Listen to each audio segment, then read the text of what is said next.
Welcome to the channel Stories of Forgotten Lives.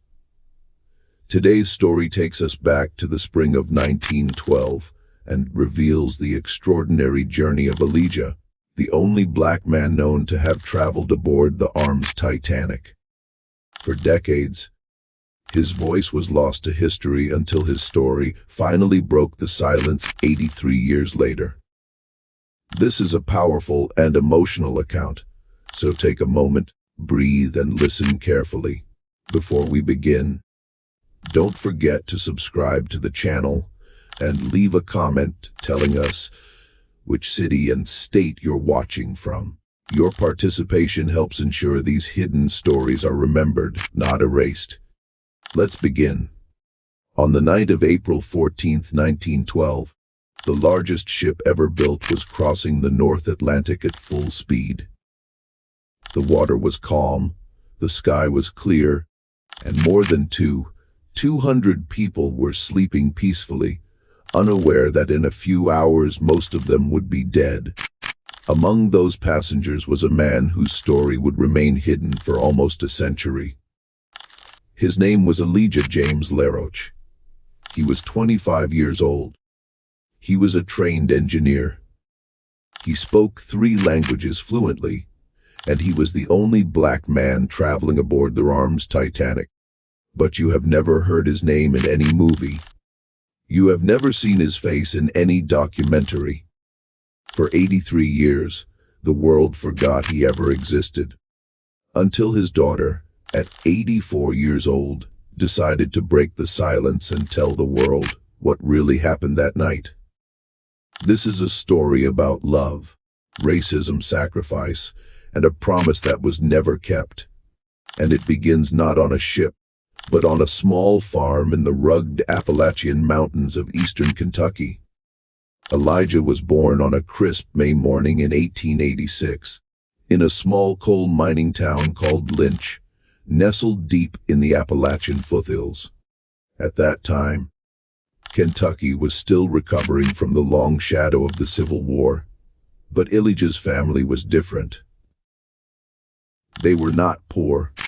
They were not struggling. His father, a man named Samuel, had been a Buffalo soldier, a veteran of the Indian Wars, and had connections with the local businessmen who ran the region. His mother, Eugenie, came from a respected family of freed black entrepreneurs who had built a thriving lumber business in the hills. They lived in a sturdy 2-story house with a wraparound porch, looking out over the misty valleys where the coal trains chugged by. Elijah grew up listening to his mother speak French at the dinner table, a relic of her Creole heritage. His parents believed in education. They believed that knowledge was the only thing no one could take away from you. And from a very young age, they saw something special in their son. Elijah was curious. He asked questions about everything. He wanted to know how things worked. He would take apart old pocket watches just to see the gears inside. He would walk down to the railroad tracks and watch the massive steam engines, wondering how something so heavy could move so fast. His mother noticed this. She knew that Kentucky at that time could not offer her son the education he deserved. The schools in the hollers were small. The opportunities were few. She had a dream for him. She wanted Elijah to become an engineer. Not just any engineer. A European-trained engineer. Someone who could build bridges and design machines. Someone who could return to Kentucky one day and help rebuild the region. So, when Elijah turned 15 in the year 1901, his mother made a decision that would change his life forever. She sent him to France. This was not a simple trip. In 1901, traveling from the hills of Kentucky to Europe took weeks. Elijah boarded a steamship in New York with a small suitcase and a letter of recommendation from his father. He did not speak much during the journey. He spent most of his time on the deck watching the horizon, wondering what the old world would look like. He had seen pictures in books. He had heard stories from traveling preachers and circuit judges. But nothing could prepare him for what he was about to experience. When the ship finally arrived at the port of Le Havre, Elijah stepped onto French soil for the first time. He was alone. He was 15. And he was a black American in a country where almost everyone was white. Elijah traveled by train to a city called Beauvais, about 80 kilometers north of Paris. This was where he would study. The city was small, with cobblestone streets and ancient stone cathedrals. The winters were bitter cold, much harsher than anything he had ever experienced in the Kentucky mountains. But he adapted. He found a small room to rent. He enrolled in school. And he began studying engineering with a focus that impressed his teachers. Elijah was not just smart, he was disciplined. He woke up early every morning. He studied late into the night. He learned French grammar until he could write better than most of his classmates. He learned mathematics, physics, and technical drawing. He wanted to prove that a black man from the hills of Kentucky could compete with anyone in Europe. But France was not easy for Elijah. The people were polite, but distant. Some of them had never seen a black person before. They would stare at him on the street. They would whisper when he walked into a room. Elijah learned to ignore it. He focused on his studies. He told himself that once he had his diploma, everything would be different. People would respect him for his knowledge, not judge him for his skin. He believed this with all his heart, and for a while it seemed like he was right. Elijah graduated with an engineering degree in the early 1900s. He was proud. His mother was proud. He had done exactly what she had dreamed of. But when Elijah started looking for work, he discovered something that would haunt him for the rest of his life. No one wanted to hire a black engineer. It did not matter that he had the same diploma as everyone else. It did not matter that he spoke perfect French. It did not matter that he was intelligent and hard-working. When employers saw his face, they suddenly had no positions available. When he submitted applications, they were ignored. When he showed up for interviews, he was told the job had already been filled. He applied to dozens of companies, engineering firms, construction companies, government offices. The answer was always the same: no. This was France in the early 1900s. Racism was not written into law the way it was in the American South. There were no signs saying whites only. There were no separate water fountains or train cars. But discrimination existed in quieter ways. It existed in the way people looked at you. It existed in the opportunities that were never offered.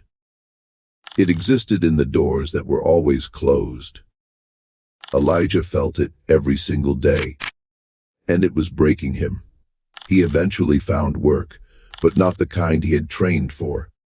He took small jobs, low-paying positions that did not require his engineering skills.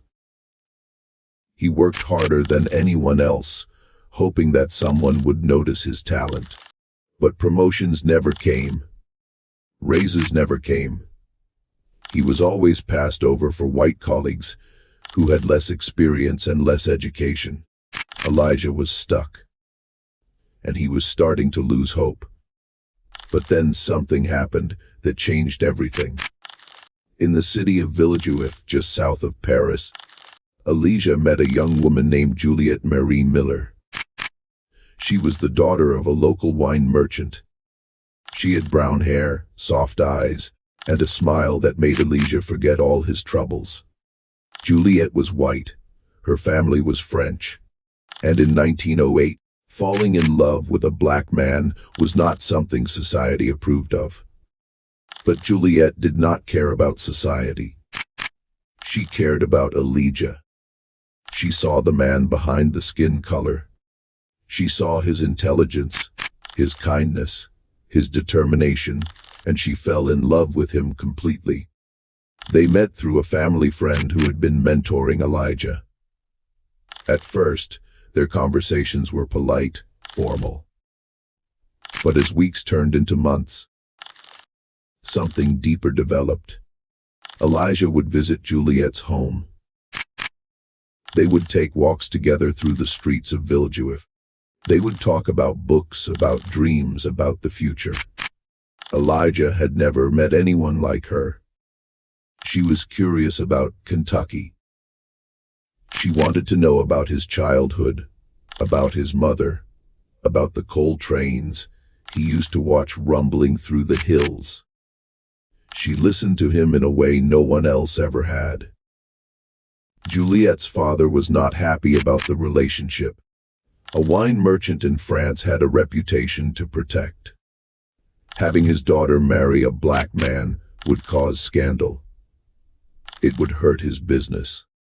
It would make the family the subject of gossip.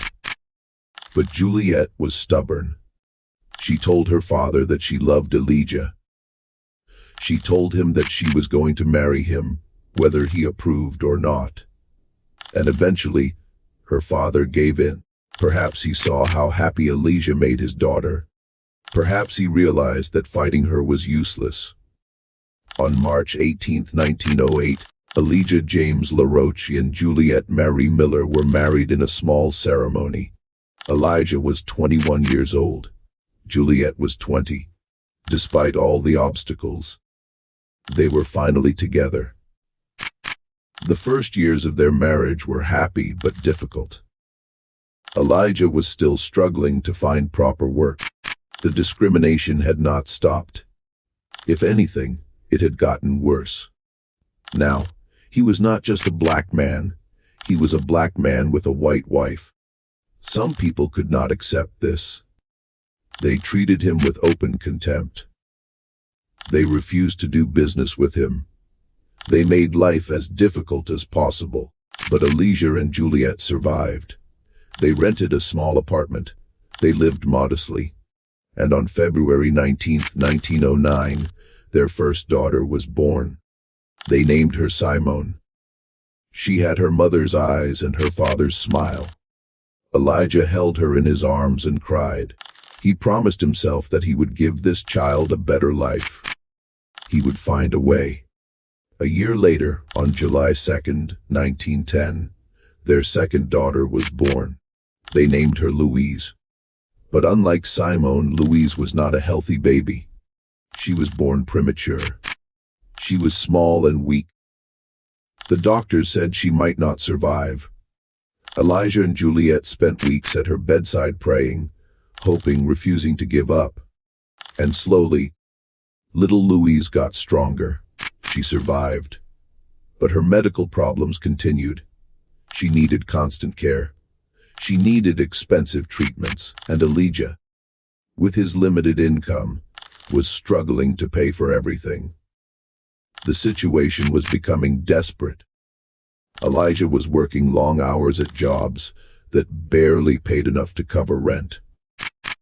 Juliette was taking care of 2 small children, while pregnant with a third.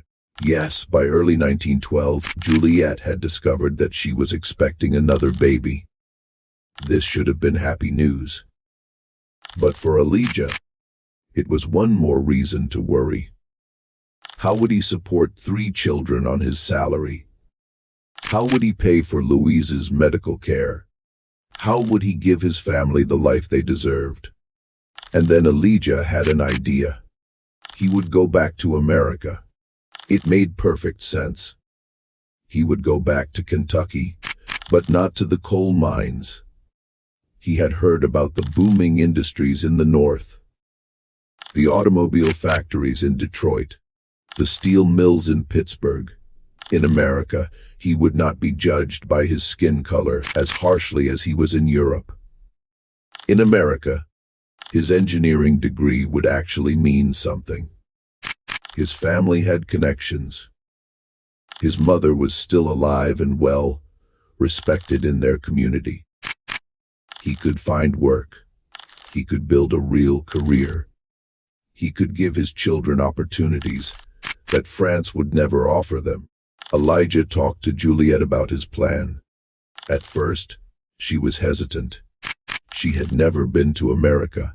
She did not speak English well. She would be leaving her family, her country, everything she knew. But she trusted Elijah. She believed in him, and she agreed to go. Elijah wrote to his mother in Kentucky explaining the situation. His mother was overjoyed. She had missed her son terribly. She had always hoped he would return. And she immediately offered to help. She would buy the family tickets to travel to America. She would make sure they had everything they needed when they arrived. Elijah felt a weight lift off his shoulders. For the first time in years, he had hope. The original plan was to leave France in late 1912 or early 1913. But when Juliet discovered she was pregnant, Elijah decided to move the timeline forward. He did not want her to travel when the pregnancy was too advanced. He wanted the baby to be born in America, surrounded by family. His mother purchased first-class tickets for the family aboard a French ocean liner called the RMS France. The ship was scheduled to depart in April 1912. Everything was arranged. Everything was perfect. But then Elijah learned something that changed everything. The RMS France had a strict policy regarding children. All children traveling on the ship were required to stay in the nursery during meal times. They were not allowed to dine with their parents. Elijah found this unacceptable. Simon was 3 years old. Louise was not even 2. They were babies. He could not imagine leaving them alone with strangers while he and Juliet ate dinner in some fancy dining room. It went against everything he believed as a father. He wanted to be with his daughters. He wanted to see their faces when they tried new foods. He wanted to hold Louise if she got scared. The policy of the RMS France was cruel and unnecessary, and Elijah refused to accept it. He went to the ticket office and asked for a refund. Then he started looking for another ship. And that is when he found out about the Titanic. The RMS Titanic was the largest ship in the world. It was brand new. It was making its maiden voyage from Southampton, England to New York City. Everyone was talking about it. The newspapers called it unsinkable. They said it was a floating palace with luxuries that no other ship could match. First-class passengers would have access to a gymnasium, a swimming pool, Turkish baths, and restaurants that rivaled the finest establishments in Paris. Even second-class accommodations were said to be better than first-class on other ships.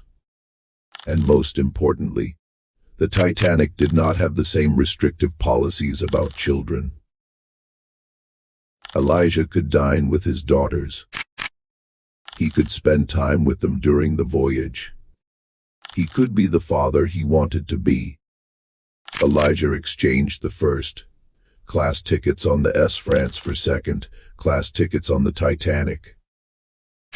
The family would board the ship in Cherbourg, France on April 10, 1912. From there, they would sail to New York.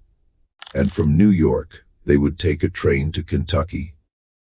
It was a longer journey, but Elijah did not mind. He was excited. He was finally taking his family home. The days before departure were busy. Juliet packed their belongings. Elijah made arrangements for their apartment. He said goodbye to the few friends he had made in France. He wrote letters to relatives in Kentucky telling them to expect the family soon. Simon and Louise did not understand what was happening.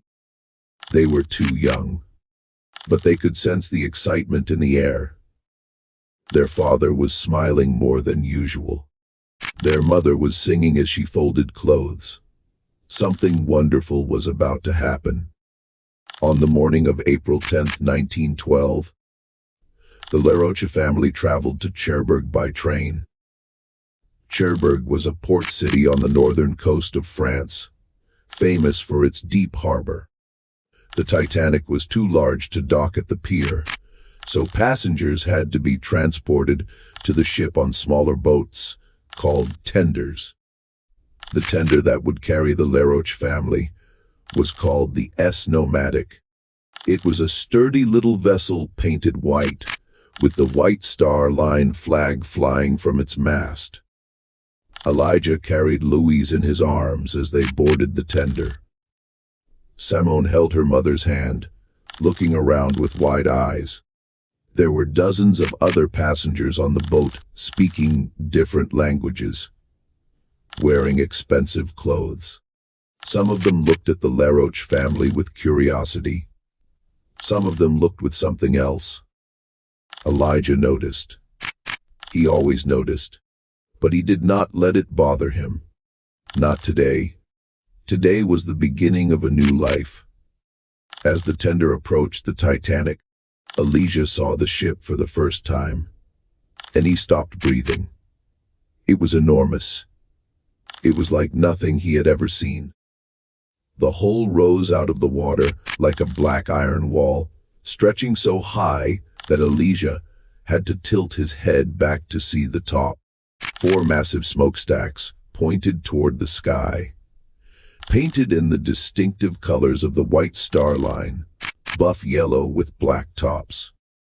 The ship was longer than any building Elijah had ever entered. It looked permanent. It looked invincible. It looked like something that could never, ever sink. The tender pulled alongside the ship, and passengers began climbing up a gangway to the second-class entrance. Elijah helped Juliet, who was now visibly pregnant. He carried Louise, who had fallen asleep against his shoulder. Simone walked between her parents, clutching her favorite rag doll. The family stepped onto the Titanic at approximately 7:30 in the evening. The sun was beginning to set. The ship's orchestra was playing somewhere in the distance. And Elijah Laroche, the only black man on board, took a deep breath and smiled. They had made it. Their cabin was located on Deck E in the second-class section of the ship. It was small but comfortable. There were 2 beds, a wash basin, and a porthole that looked out onto the ocean. The walls were painted white. The linens were clean. Compared to their apartment in France, it felt almost luxurious. Juliet sat on the bed and exhaled. The journey had been exhausting. The pregnancy was making her tired, but she was happy.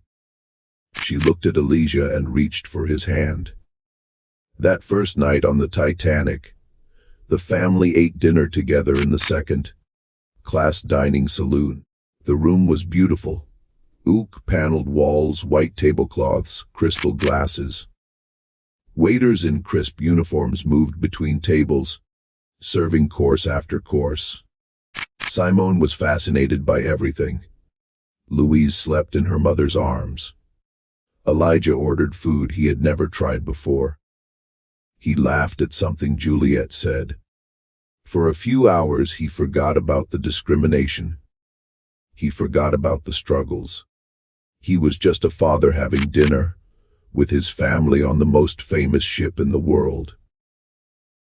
But not everyone was welcoming. Some passengers in the dining room stared at the Laroche family. A black man with a white wife and 2 mixed-race children was not a common sight in 1912. Some people whispered. Some people pointed. Elijah heard fragments of conversation. Words meant for him to hear, but that he understood perfectly. He pretended not to notice. He focused on Juliet. He focused on his daughters.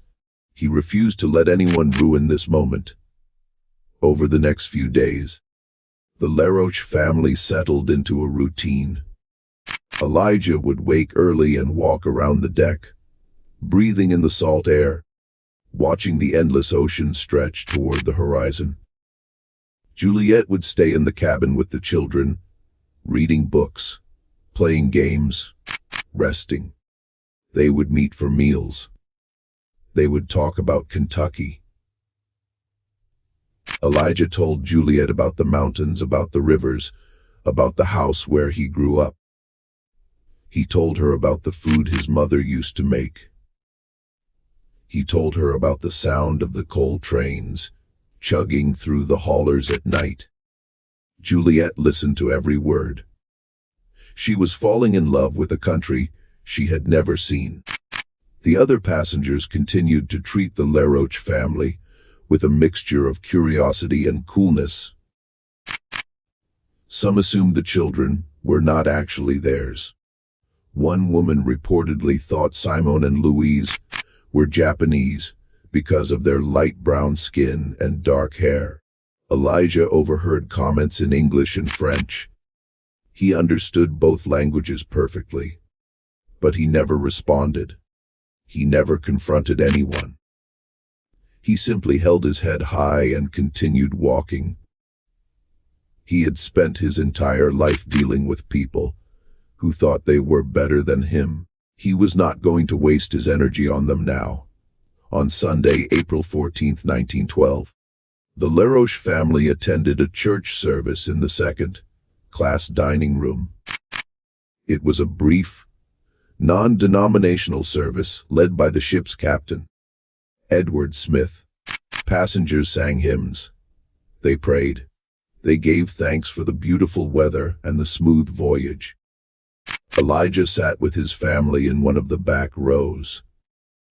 He was not particularly religious, but he appreciated the moment of peace. He closed his eyes and thought about his mother in Kentucky. He imagined her face when she saw him again. He imagined her holding her grandchildren for the first time. In just a few more days, they would be together. After the service, Elijah did something unusual. He went to the second-class smoking room. This was a space where men gathered to talk, drink, and play cards. Elijah rarely socialized with strangers. He preferred to spend time with Juliet and the children. But something made him go that day. Perhaps he wanted to relax. Perhaps he wanted to feel normal, like any other passenger on the ship. He ordered a drink. He watched the other men laughing and joking. And for a moment, he felt like he belonged. That evening, the family had their final dinner together. The menu included lamb, roast beef, vegetables, and a selection of desserts. Simone ate everything on her plate. Louise was fussy as usual. Juliet looked tired but content. Elijah looked at his family across the table and felt a surge of love so powerful it almost hurt. These three people were everything to him. He had crossed oceans for them. He had endured discrimination for them. He would do anything to keep them safe. After dinner, Juliet took the children back to the cabin. Elijah kissed each of them goodnight. He told Simone to be good. He told Louise that Papa loved her. He told Juliet that he would come to bed soon. Then he returned to the smoking room. He wanted to enjoy the last peaceful hours of the voyage. Tomorrow, they would arrive in New York. Tomorrow, the real journey would begin. At 11:40 p.m., Elijah felt a slight shudder run through the ship. He looked up from his drink. The other men in the smoking room had felt it too. Someone made a joke about hitting a whale. Someone else laughed nervously. The ship's engines seemed to stop. The room became very quiet. Elijah stood up. Something was wrong. He could feel it in his bones. He walked out of the smoking room and onto the deck.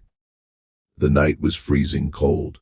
The stars were incredibly bright, and scattered across the deck were pieces of ice. Small chunks, like broken glass, glittering in the light from the ship's windows. Elijah picked one up. It was cold and wet in his hand. He looked toward the bow of the ship and saw something that made his heart stop. A massive wall of white was scraping along the starboard side of the Titanic. An iceberg. Elijah dropped the ice and ran toward his cabin. Elijah ran through the corridors of the ship like a man possessed. His heart was pounding so hard, he could feel it in his throat.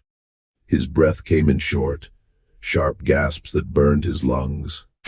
The hallways of the Titanic, which had seemed so elegant and welcoming just hours before, now felt like a maze designed to trap him. He turned left. He turned right. He nearly collided with a steward who was walking calmly in the opposite direction, as if nothing had happened, as if the world was not ending. The steward was a young man, perhaps 20 years old, with a pale face and a crisp white uniform. He told Elijah there was nothing to worry about. He said the ship had struck some ice, but everything was under control. He said the passengers should return to their cabins and wait for further instructions. His voice was steady. His hands were not shaking, but Elijah saw something in his eyes, something that contradicted every word coming out of his mouth. It was fear. Pure, undeniable fear. Elijah did not believe him. He pushed past the steward and kept running. The corridors were beginning to fill with confused passengers. Some were still in their nightgowns and pajamas. Others were fully dressed, carrying suitcases and valuables, as if they were simply preparing to disembark at a scheduled port. A woman was crying somewhere nearby. A child was asking questions that no one could answer. The ship's lights flickered once, twice, then steadied again. Elijah felt the floor beneath his feet tilt slightly, almost imperceptibly toward the bow. Something was very, very wrong. When he reached the cabin on Deck E, he threw open the door with such force that it slammed against the wall. Juliet was sitting up in bed, her eyes wide with confusion and the beginnings of terror. Her hands were pressed against her pregnant belly, as if to protect the child growing inside her. The children were still asleep. Louise was curled up in her small bed, her thumb in her mouth, her breathing slow and peaceful. Simone was sprawled across her mattress, her favorite rag doll clutched against her chest. The impact had been so gentle, so deceptively mild, that it had not even disturbed their dreams. Juliet asked Elijah what was happening. Her voice was calm, controlled, the voice of a woman trying very hard not to panic. But Elijah could see the fear beginning to form behind her eyes. He told her to get dressed. He told her to dress the children warmly. He told her they needed to go up to the deck immediately. He did not explain why. There was no time for explanations. There was no time for questions. Every second they wasted in this cabin was a second closer to disaster. Juliet moved quickly. She was 7 months pregnant, and her body was heavy and slow. But the adrenaline gave her strength she did not know she possessed. She pulled a thick wool coat over her nightgown. She grabbed scarves and hats from the small wardrobe. She wrapped Simone in a blanket, lifting the sleepy child from the bed with a mother's practiced efficiency. Louise was harder to wake. She whimpered and cried when Juliet lifted her. But there was no time for comfort. There was no time for soothing words. Elijah grabbed the life jackets that were stored in the cabin. They were made of cork covered in white canvas with straps that tied around the chest and waist. He helped Juliet put on her life jacket, his fingers fumbling with the unfamiliar straps. He fastened one around Simone, who was now fully awake and beginning to cry. He held Louise while Juliet adjusted the straps on her own jacket. The family left the cabin and made their way toward the upper decks. The corridors were more crowded now. Stewards were everywhere, their voices artificially calm, their instructions maddeningly vague. Please proceed to the boat deck. Please put on your life jackets. Please remain calm. But how could anyone remain calm when the floor was tilting? How could anyone remain calm when the greatest ship ever built was dying beneath their feet? Elijah led his family through the maze of corridors, up staircases that grew more crowded with each passing minute. He held Louise in one arm and pulled Juliet with the other. Simone clung to her mother's coat, her small legs struggling to keep up. The sounds around them were overwhelming. Crying, shouting, praying. The distant crash of something heavy falling somewhere deep in the ship. The groan of metal under stress, and beneath it all, the horrible sound of water rushing, pouring unstoppable water flooding into the lower decks. When they finally reached the boat deck, Elijah understood the full scope of the disaster. The deck was chaos. Hundreds of passengers were gathered near the lifeboats, pushing, shoving, crying, praying. Officers in white uniforms were shouting orders that no one seemed to hear. Crew members were struggling with ropes and pulleys, trying to lower the boats into the water. Women were screaming for their husbands. Children were crying for their parents. The cold was brutal. The temperature was below freezing, and every breath felt like swallowing ice. The stars above were impossibly bright, indifferent to the suffering below. And the ship's orchestra was playing. Elijah could hardly believe it. In the middle of this nightmare, a group of musicians stood on the deck, playing cheerful melodies, as if this were a garden party. The music was surreal, almost offensive in its normalcy. Later Elijah would learn that the orchestra had been instructed to play to keep the passengers calm. Later, he would understand the bravery of those musicians, who continued performing even as the ship sank beneath them. But in that moment, the music only made everything worse.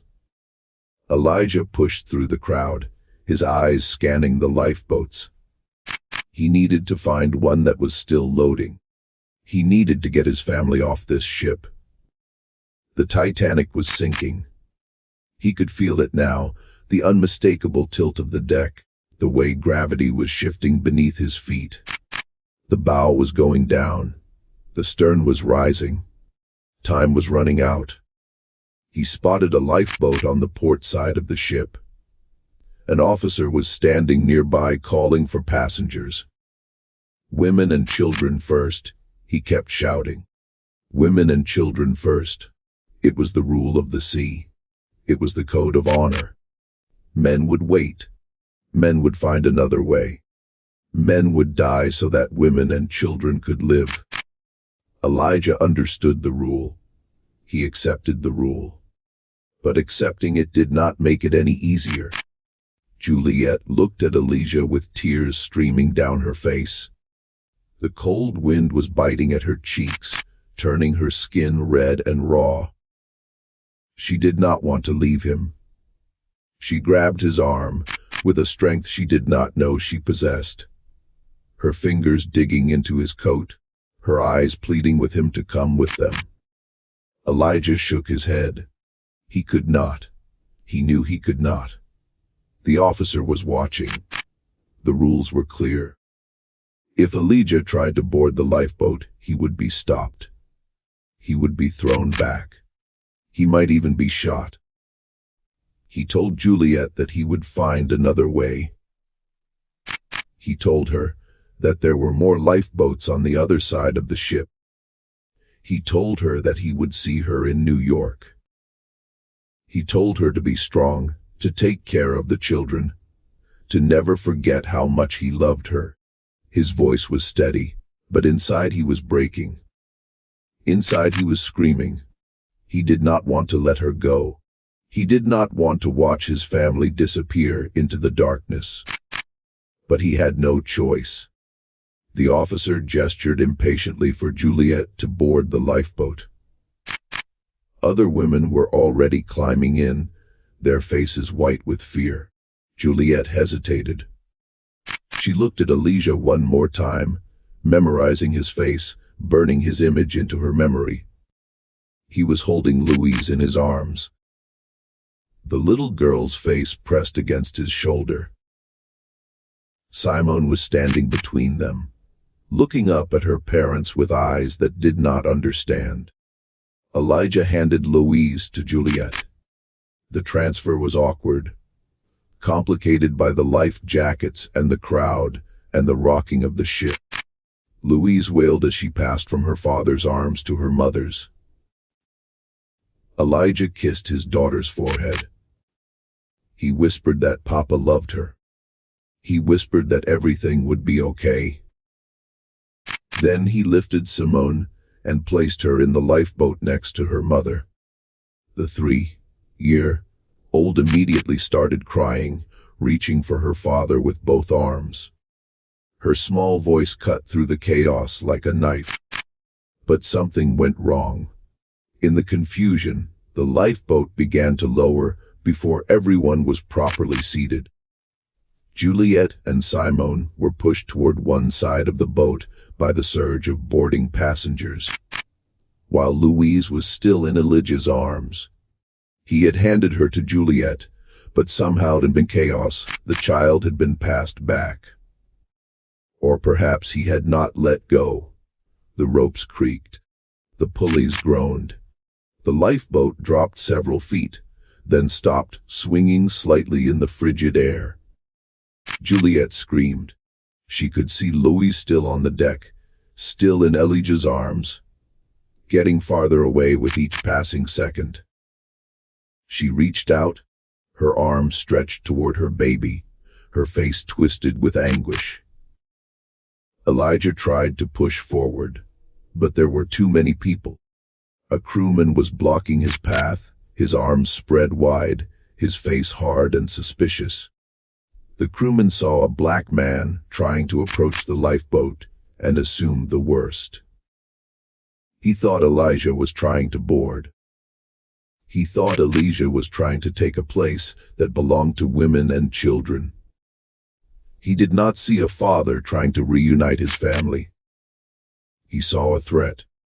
Elijah shouted. He begged. He pointed at Juliet in the lifeboat. He pointed at Louise in his arms. "That is her mother," he said. "This is her daughter. Please let me give her the baby." But the crewman did not move. The crewman did not listen. The seconds were ticking away. The lifeboat was descending, and Louise was still on the deck of the sinking ship. In that moment, Elijah made a decision that would haunt Juliet for the rest of her life. He turned to a stranger standing next to him, a woman he had never seen before and would never see again, and thrust Louise into her arms. The woman was startled, confused, but Elijah did not give her time to react. He begged her to pass the child to the woman in the boat. He pointed at Juliet, whose screams were now so loud they could be heard over the chaos. "That is her mother," he said. Please give her the baby. Save my daughter." The stranger looked at the crying child in her arms. She looked at the lifeboat descending into the darkness. She looked at the black man, with tears streaming down his face. And then she did something that Elijah would never be able to thank her for. She leaned over the railing and passed Louise down to another passenger standing below, who passed her to another, and another. A chain of strangers united by a single purpose, until finally the little girl reached Juliet's outstretched arms. Mother and daughter were reunited. The lifeboat continued to descend. Elijah stood at the railing and watched his family disappear into the darkness. The lifeboat hit the black water with a splash that seemed impossibly loud in the stillness of the night. Crew members began rowing, pulling away from the sinking ship. Elijah could see Juliet's face in the dim light, growing smaller and smaller. Their eyes met across the growing distance. She mouthed something to him. He could not hear the words over the wind and the chaos, but he understood. She was telling him she loved him. She was telling him to survive. She was telling him to find a way. Elijah raised his hand in a final wave. He tried to smile. He wanted her last memory of him to be a smile. He did not want her to see the terror in his heart. He did not want her to know that he had already accepted his fate. The lifeboat disappeared into the darkness, and Elijah was alone. He did not move for a long time. He stood at the railing, his hands gripping the cold metal, his eyes fixed on the spot where the lifeboat had vanished. The Titanic was listing badly now, tilting forward at an angle that made it difficult to stand. Water was pouring into the lower decks through gashes in the hull. The great ship was dying, and there was nothing anyone could do to save it. Around Elijah, chaos continued. Passengers were running in every direction, searching for lifeboats that were already gone. Officers were firing guns into the air, trying to maintain order. Men were jumping into the freezing water, preferring a quick death to the slow agony of waiting. The orchestra had stopped playing. The lights were flickering more frequently now, casting the deck in alternating brightness and shadow. The screams of the dying and the desperate filled the air like a symphony of despair. Elijah walked back toward the second-class smoking room. He did not know why. Perhaps he wanted to be somewhere familiar. Perhaps he wanted to be away from the crowds and the screaming. Perhaps he simply needed a moment to think, to process, to accept what was happening. The smoking room was nearly empty when he arrived. A few men sat at tables drinking whiskey, playing cards, waiting for the end. They had accepted their fate. They knew there were not enough lifeboats. They knew that the water was freezing. They knew that even if they jumped, they would not survive more than a few minutes. So they sat, and they drank, and they waited. Elijah sat down in the same chair where he had been sitting just 2 hours before. The same chair where he had been dreaming about Kentucky. The same chair where he had been imagining his mother's face when she saw him again. He thought about Juliet. He thought about Simon and Louise. He thought about the baby that Juliet was carrying, the child who would never know its father. He thought about his mother in Kentucky, who would receive a telegram in a few weeks telling her that her son was dead.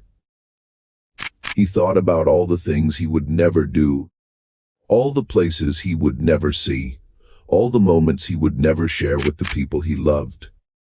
And he thought about the life he had lived. 25 years. That was all he had been given. 25 years of struggle, of discrimination, of fighting for every opportunity. He had left Kentucky as a boy and crossed an ocean to get an education.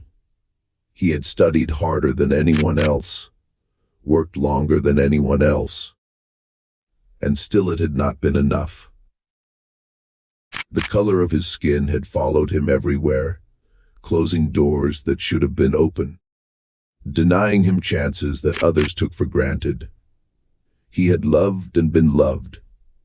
He had married a woman who saw past his color, who loved him for who he was. He had fathered 2 beautiful daughters and was expecting a 3rd child. He had tried so hard to build a good life, a meaningful life, and now it was ending on a sinking ship in the middle of the Atlantic Ocean. Elijah closed his eyes. He thought about Juliet in the lifeboat, holding their daughters close. He imagined them being rescued. He imagined them arriving in New York, then taking a train to Kentucky, then starting a new life without him. He imagined his children growing up, going to school, falling in love, having children of their own. He imagined Juliet growing old, her hair turning gray, her face lined with the years. He hoped she would find happiness. He hoped she would find peace. He hoped she would tell their children about him, about the father who had loved them more than life itself. At 20:20 in the morning on April 15, 1912, the RMS Titanic broke apart and sank beneath the waves of the North Atlantic. The sound was unlike anything the survivors had ever heard. A deep groaning roar as the ship tore in two, a thunderous crash as the bow plunged into the depths, a moment of eerie silence as the stern rose vertical, pointing toward the stars like a dark finger accusing the heavens. And then the screams, hundreds and hundreds of screams as more than 500 people were plunged into water so cold it stopped their hearts within minutes. Elijah James Laroche was among the dead. His body was never recovered. The lifeboats drifted in the darkness for hours, surrounded by the cries of the dying. The passengers huddled together for warmth, their bodies shaking with cold and shock. Some prayed, some wept. Some simply stared into the darkness with empty eyes, unable to process what they had witnessed.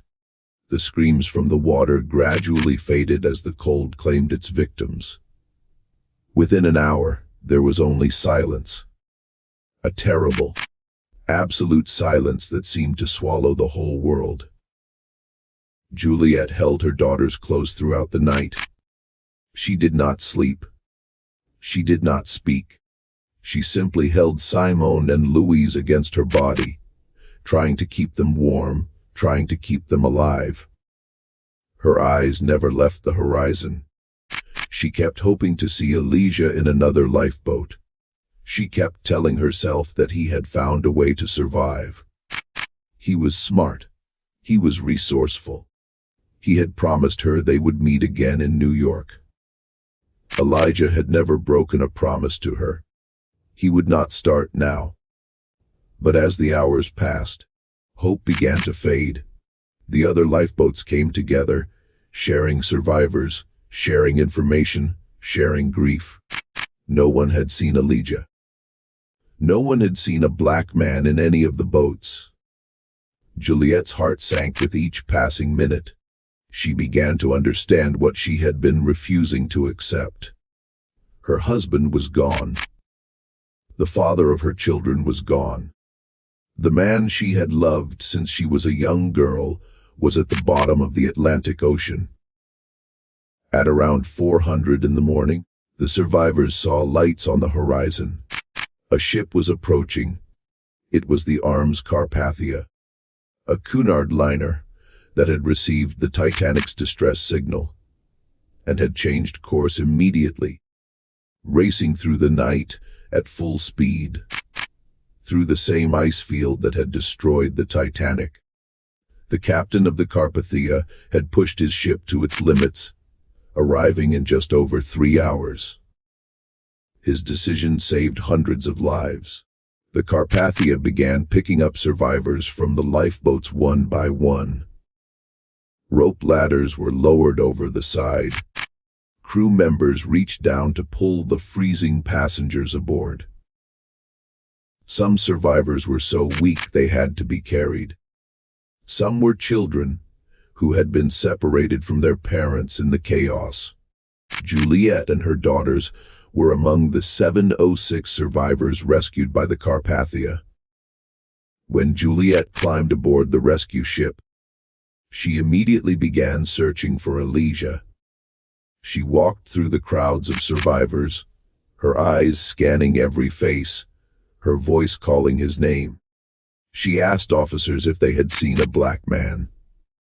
She described him in detail. His height, his clothes, the engineering books he always carried. No one had seen him. No one could help her. As the hours passed, as the Carpathia completed its rescue operation and turned toward New York, Juliet's hope died completely. She sat on the deck of the ship, surrounded by crying widows and traumatized children, and accepted that her husband was gone. The Carpathia arrived in New York on the night of April 18, 1912. More than 30,000 people were waiting at the pier. Reporters with cameras, family members holding photographs, curious onlookers hoping to catch a glimpse of history. The rain was falling, a cold drizzle that matched the mood of the crowd. Juliet walked down the gangway with Simone in one hand and Louise in the other. She was 25 years old. She was 7 months pregnant. She was a widow. And she was utterly, completely alone. Charitable organizations took her in. The Women's Relief Committee provided her with money and clothes. The French consul helped her with paperwork and translation. Everyone was kind. Everyone was sympathetic. But kindness could not bring Elijah back. Sympathy could not fill the empty space beside her in bed. Juliet stayed in New York for several weeks, waiting, hoping, refusing to leave in case Elijah was somehow still alive. But no news came. His body was never found. Finally, she made a decision. She would not stay in America. She would not continue to Kentucky. She would go home to France, to her family, to the only place where she might find some measure of peace. In May 1912, Juliet and her daughters boarded another ship and sailed back across the Atlantic. The journey was a nightmare. Every creak of the hull made her flinch. Every swell of the waves made her think of that night. Simone had screaming nightmares. Louise cried constantly, sensing her mother's grief, even if she could not understand it. By the time they reached France, all 3 of them were broken. Juliet's family welcomed her with open arms. Her father held her while she wept. Her mother took care of the children. No one asked questions. No one forced her to talk. They simply surrounded her with love and waited for her to heal. On December 17, 1912, 8 months after the sinking of the Titanic, Juliet gave birth to her 3rd child. It was a boy. She named him Elijah James Laroche, Jr. After the father he would never know. The baby was healthy and strong. He had his father's eyes, dark and intelligent and full of life. Juliet held her son and cried, because he was beautiful, and because Elijah would never see him. Juliet never remarried. She dedicated her life to raising her 3 children, working multiple jobs to support them, sacrificing her own happiness for their future. She never forgot Elijah. Every year, on the anniversary of the sinking, she would light a candle and sit alone in the darkness, remembering. She never spoke publicly about the Titanic. The trauma was too deep, the wounds too raw. When reporters came asking for interviews, she turned them away. When filmmakers offered money for her story, she refused. She had built a wall around that night, and she would not let anyone tear it down. The children grew up in the shadow of their father's absence. Simone remembered fragments. The cold, the screams, her father's face at the railing. Louise remembered nothing, only what her mother told her. And Elijah Jr. never knew his father at all. Only the stories, only the photographs, only the weight of a name that carried so much history. Decades passed. The world changed. 2 world wars came and went. The Titanic became legend, the subject of books and films and endless fascination. But Elijah Laroche's name never appeared. His face was never shown. His story was never told. History had erased him as it had erased so many others who did not fit the narrative. Juliet died in 1980 at the age of 91, her silence unbroken. Simone died a few years later, taking her memories to the grave. Only Louise remained. In 1995, Louise Laroche was 84 years old. She was living in Paris in a small apartment, filled with photographs and memories. She had lived a long life. She had seen everything, and she was tired of the silence. When a representative from the Titanic Historical Society contacted her asking for her story, she said yes. The interview lasted hours. Louise told them everything. Her father's childhood in Kentucky, his education in France, the discrimination, the marriage, the decision to emigrate, the exchange of tickets, the night of April 14th, the chaos, the separation, the stranger who passed her from hand to hand, her mother's grief, her brother born 8 months later carrying his father's name. For the first time in 83 years, the world heard the story of Elijah James Laroche. Louise died on January 28, 1998, at the age of 87. She was one of the last survivors of the Titanic. But before she went, she ensured that her father would never be forgotten again. Today, Elijah Laroche's name appears in museums. His photograph hangs in exhibitions. His story is taught in schools. He is no longer invisible. He is no longer erased. He was a father who loved his family. He was a man who fought against injustice. He was the only black passenger on the Titanic, and his story will echo through history forever. Thank you for watching Stories of Forgotten Lives. If this story moved you, please like, subscribe, and share. And leave a comment telling us where you're watching from. Your support helps keep these hidden stories alive. We'll see you in the next one.